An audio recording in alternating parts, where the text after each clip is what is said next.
Okay, so healthy eating, it's like always a hot topic, right? But what does it even, I don't know, actually mean? Like beyond all the hype. Right. Is it just a marketing thing or is there something real to it? That's exactly what we're diving into today. You guys sent in a bunch of articles and notes on this, so Yeah, some really interesting stuff. definitely. And we found some pretty different takes on it too. Yeah, like some folks are saying healthy is totally, up to the individual. While others are all about the benefits, like how it affects your mental state and all that. Hmm. Even some stuff about potential downsides, like what was it called? Orthorexia. Yeah, where you get like too obsessed with eating clean gets kind of unhealthy, ironically. Exactly. It seems like there's a lot to unpack here. It's funny how we just kind of like accept this idea of healthy eating without really, digging into it. Totally. So most of what we got started with that classic definition. Nutrient rich, whole foods, minimal processing, all that. Yeah, like fruits, veggies, lean The protein. basics. Right. The good stuff. Yeah, And there's tons of research showing how those are good for you long term. right. But then, like you said, there's the whole argument that healthy really depends on the person. Totally subjective. Like what works for one person might not for another. Yeah. And the sources actually had some examples about that, like keto versus vegan versus Mediterranean. Mediterranean, right? All different ways of eating, all claiming to be healthy. And then on top of that, you've got the food industry, throwing the word healthy on everything. Oh, for sure. Even if the ingredients are like questionable. Right. Like you think you're making a good choice, but then you look at that label and it's like, whoa, sugar overload. Exactly. Like protein bars and smoothies, they always get me. They market it as healthy, but a lot of times it's packed with added sugars and stuff. Not really what you'd expect. Makes you realize you gotta, like, really pay attention. To the labels and all that, yeah. Yeah, Can't just trust the packaging. definitely not. So it comes down to, like, what do you think healthy means? What works for you? Your goals, your needs, all of that. I like that. Okay, so then things get even more interesting when you start talking about how food affects your mind. Oh, yeah, the sources had a lot to say about that, like the whole gut health, mental well-being connection. Right. That was fascinating. Super complex. But basically, what you eat impacts the trillions of bacteria living in your gut. Wait, trillions? Trillions. And those bacteria, they actually communicate with your brain. It's a two-way street. Crazy, right? So, like, a bad diet can mess with your mood? It can. Stress levels, even how you think, all that. There was this one story in, I think it was the article from, I can't remember where, but it was about someone who completely changed their diet. And it made a huge difference. Huge. Mood, energy, everything. That's powerful stuff. But, there's the flip side, too. We got to talk about that orthorexia thing again. Where people get too fixated on eating perfectly clean. Right. And it ends up backfiring. They get anxious, Yeah. start developing, like, disordered eating habits. It's like trying to be too healthy can actually be unhealthy. Exactly. Balance is key. Always. So, think about your relationship with food. How does it make you feel? Are you stressing over every bite, or are you actually enjoying it? Because if it's making you miserable, that's not healthy either. Nope. Okay, so let's switch gears a bit. Can we talk about affordability? Like, Hmm. can everyone actually afford to eat healthy? That's a big one. A lot of the sources said it doesn't have to be expensive. There's definitely ways to do it on a budget. Like they mentioned things like rice and beans, frozen veggies, Seasonal produce, those are usually pretty cheap. and you can do a lot with them, like tons of different meals. Super versatile. And, the sources also pointed out that there are programs out there to help people who are struggling. Like government assistance, food banks, that kind of thing. Right, so there is support available. It's good to know there's a safety net for folks who need it. But, gotta be real, access to healthy food, it's not the same for everyone. Right. Some of the sources talked about those, what are they called? Food deserts. Yeah, those areas where it's like really hard to find affordable fresh food. And those usually end up being in lower income neighborhoods, which makes it even tougher. Exactly. Like, you might want to eat healthy, but if you don't have access, it's a whole other story. Totally. And then there's the whole organic and superfood thing, too. Oh, yeah. That definitely drives prices up. Makes it seem like healthy eating is only for people with, like, tons of money. Right. Like, it shouldn't be a luxury or anything. Definitely not. So I guess that brings it back to, like, what about your experience? What's it like for you trying to eat healthy? What challenges do you run into? Or advantages, for that matter? Good question. I think we all have our own, situations that affect our choices. For sure.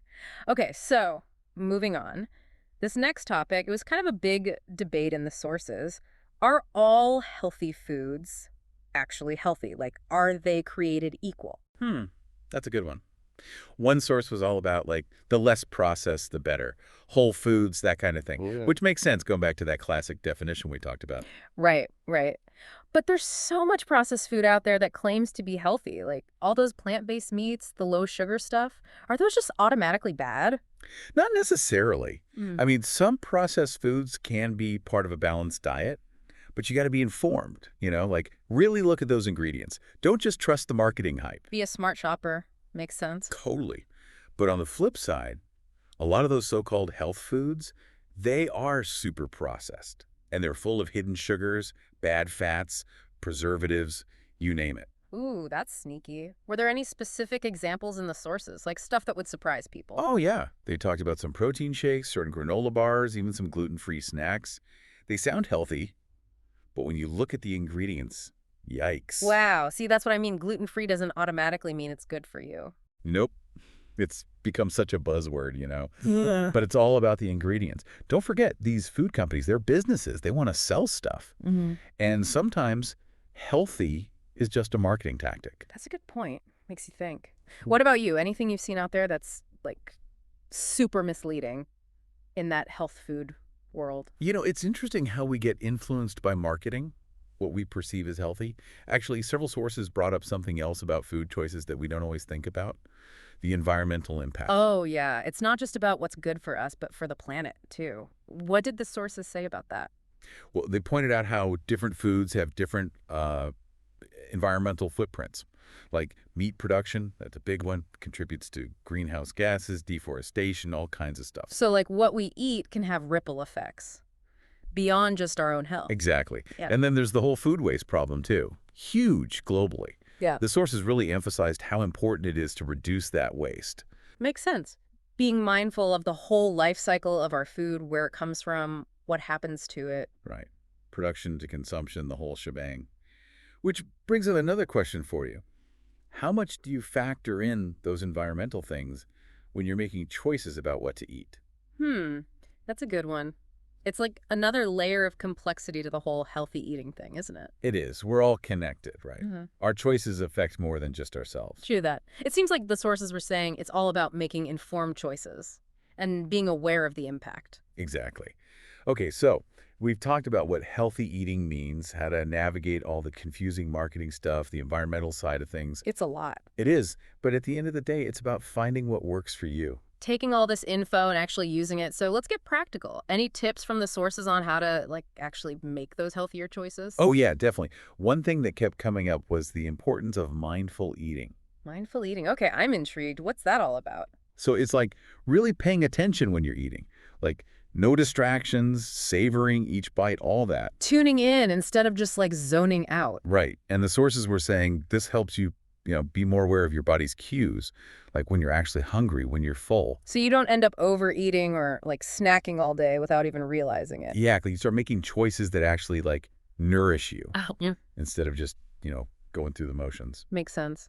Were there any other tips that stood out to you? Ooh, yeah.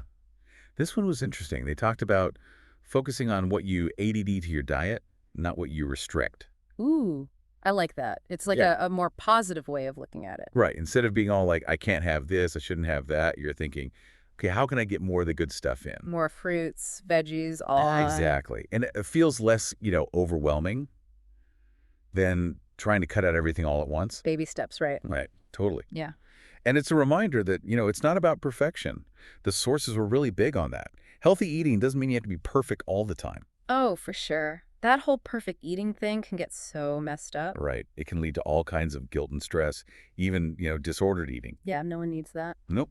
Healthy eating should be, enjoyable, flexible. It's got to work for your life, not make you miserable. Finding that balance where it's good for you, Yeah. and D, you actually enjoy it. Exactly. Food should be something you celebrate, not stress over. Oh, there was one more thing the sources mentioned that I thought was good. Cooking at home. Ah, yeah. I've been trying to do more of that too. It definitely takes more effort, but I feel like it's worth it. Totally. The sources talked about how, when you cook at home, you have more control over what goes into your food. You know exactly what you're getting. No hidden sugars, all that stuff. Right. And it can be fun too, like trying new recipes, experimenting. Yeah, it gets you creative in the kitchen.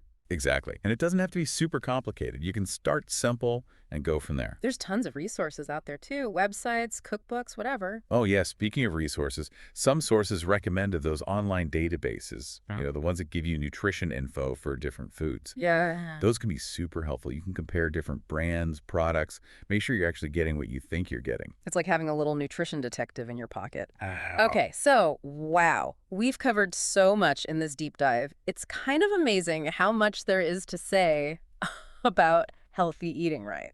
It is. We went from the basics to like the gut-brain connection, food deserts, all the marketing Any of traits, the environmental stuff. all connected. It really is. And I think what's really important is that, there's no one right way to do it.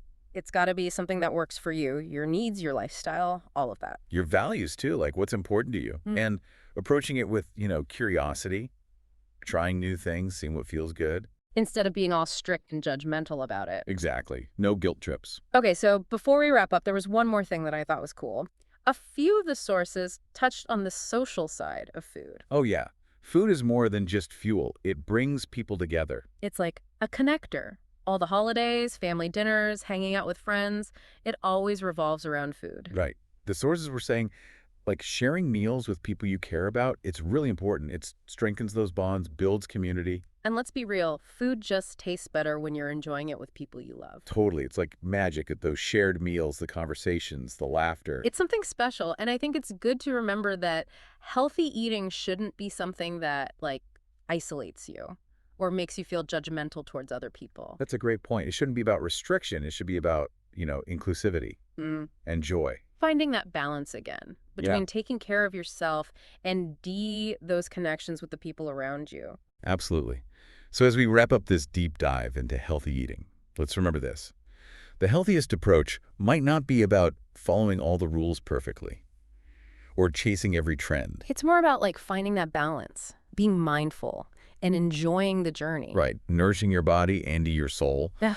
And, being aware of the impact on the planet too. All the things we talked about. So hopefully this deep dive has given you some food for thought, so to speak, and maybe inspired you to define healthy eating in your own way. Keep exploring, keep experimenting, and find what works for you. Until next time, happy eating, everyone. Please like, share, and subscribe. Thank you.